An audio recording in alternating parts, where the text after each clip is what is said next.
Parker Kligerman and Timothy Peters, they dropped down to the bottom of the racetrack. Still hooked up in front, Jason White and Kurt Busch. 5 laps to go. I believe if I was Kurt Busch, I might take a break right here, maybe cool my engine down a little bit. If they've got to bust apart way ahead of the pack will have such a run on them. But you know, I watched Kurt Busch win down at Daytona in the Nationwide race. He didn't have any water left in his car when they threw the checkered flag. That baby was blown up, but he won the race. Does he have the same strategy here? The two trying to separate themselves, but it's only a matter of time, as you mentioned, before the heat goes up on that 18 truck, and he'll have to break away from the 23 of Jason White. 2 and 3 wide back behind him. See guys trying to make something happen to the very pack. It's very difficult for the Red Horse trucks running 3rd and 4th to make any ground up. Now they have come apart. The top 2 have separated. So Jason White in front of the 18 of Kurt Busch. 4 laps of racing to go. And look at our 2 point leaders. You think you're not just desperate to get any help you can get? Those are the 2 running 1-2 in the championship battle. And they're working together now. The big move. Out of line is the 7 of Parker Kligerman. He moves up to the high side. Doesn't have any help. Look at the run on the outside for the RCR trucks. Here comes the 3 of Ty Dillon pushing. 2 wide. They go to the front of the field. It's still 2 wide. That's actually James Busher in the Turner truck and Ty Dillon in the RCR truck. Busher in front of the field. Now Ty Dillon ducks down low. Get down, get inside. He's able to stay just behind the 31 as Busher comes down to hug the yellow line. We talked about the momentum that everyone else would have when they came unhooked. That's what gave the lead to James Busher. Through the tri-oval. Now, the top 2 separated. As they come to the stripe, 3 laps of racing to go from Talladega. Where's Jason White and Kurt Busch going to go? They're going to get hooked up. They're going to try to go by on the outside. Maybe just wait a lap here, Phil, and maybe let Jason White back up to Busch and see if they can tie it together and keep it all the way to the checkers. Timing is everything. Will they be able to move out of line? Because here comes the second line. They're starting to move. Parker Kligerman, Johnny Sauter making that second line work. Oh, this is good stuff, and it's tense, too. These guys are all over one another.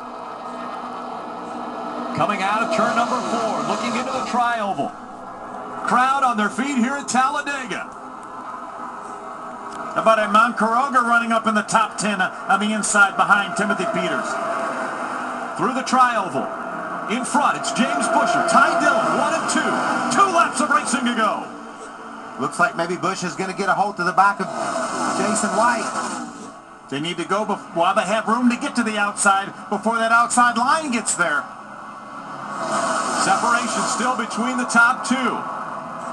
I want to go now, Phil. I'm ready. Yeah, I think we got to go now. Well, they work together again.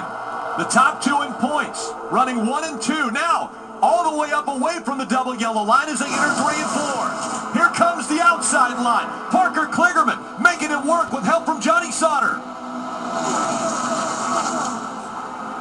It's amazing that outside line was able to get the momentum they did. Here they come through the tri-oval. This time by, white flag will fly. They're side by side, and the 31 of James Busher gets shoved out of the way. Here comes the 3 of Ty Dillon. Ty's able to get back down to the white line. How about Ryan Blaney now battling for 3rd? Here comes Ty Dillon, a little wiggle out of the 29. The next flag that flies is the one that will determine the winner of this race. Can't believe they made it through turn 2. Unbelievable, unbelievable. That 4 trucks, now they're wrecking. And now they're going to wreck behind them. Trucks sliding all over. Will the caution come out, though? No caution yet. No caution. They're still... And the caution comes out. Now the caution comes out. In front of the field is Parker Kligerman. Parker Kligerman is going to win his first ever Camping World Truck Series race, and it's going to come at Talladega Superspeedway. Being in the right place when it got down towards the end of the race, Parker Kligerman was, with a lot of help from that 13 truck. We didn't have any idea that with 10 to go, the right place was going to be 21st position. That's the only thing we didn't have figured out, but we knew you could win from anywhere. This is the best damn team in sports right now. Tom DeLoach, thank you, Camp Horse around. How about right there are your top 4 in points? Were the top 5 that crossed the stripe. Good job, guys. A big, big day for Busher, Ty Dillon, points-wise. Kligerman wins this race, and you see the carnage behind. This is what took place on the backstretch. Pretty good 300th start for Red Horse Racing. Hermie. Chad Kendrick, 2 for 2 on the speedways this year. Win number 1 for Kligerman and start number 300 for Red Horse Racing. Yeah, I just want to thank Red Horse Racing. This is a true team effort. All 3 teams work together all weekend. Butch Hilton, Rick Gay, and this is for Tom DeLoach's 300 and Parker Kligerman's first win. So I don't know what to say. This is awesome. It's really awesome. That's Parker Kligerman. He's going to victory lane with Chad Kendrick. And remember, the super speedway races have been dominated by Red Horse Racing. They win the first race of the year, and now they win the second super speedway race here at Talladega.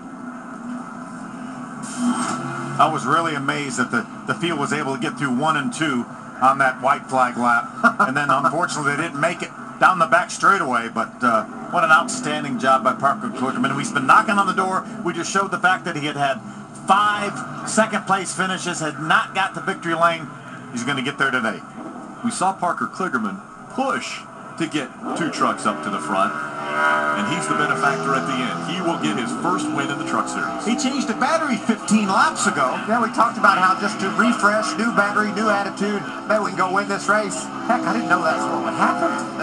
A historic day in the NASCAR Camping World Truck Series. This is the 8th first-time winner in 2012. That is a new record for first-time winners ever in this series. You got to remember, Rick, back in the day, there weren't a whole lot of winners in the Truck Series, so you got all kinds of different first-time winners. Now we've got competition as great as it's ever been, and the guy wins. We have 8 different winners. In this field today, we had 15 drivers that had already gone to victory lane. Look at Jason White. He does a great job of pushing his way through.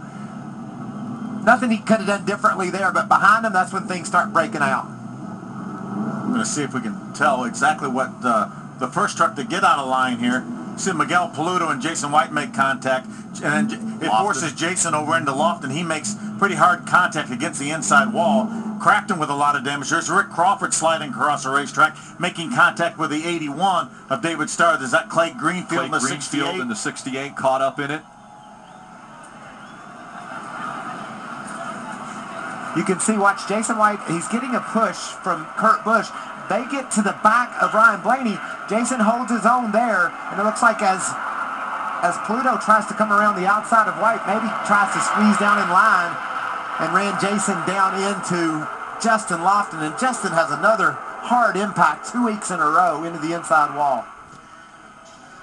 Once again, we take a look at what happened behind our race winner. It started with the orange truck on the high side. Does he just try to get back over in line? Watch him. He's going to creep down towards it, towards that next broken white line set, and ran into the 23 of Jason White. Nothing Jason White could have done there. It was a situation where it looked like, for some reason, Pluto thought it was clear to the inside and went down there, and it wasn't.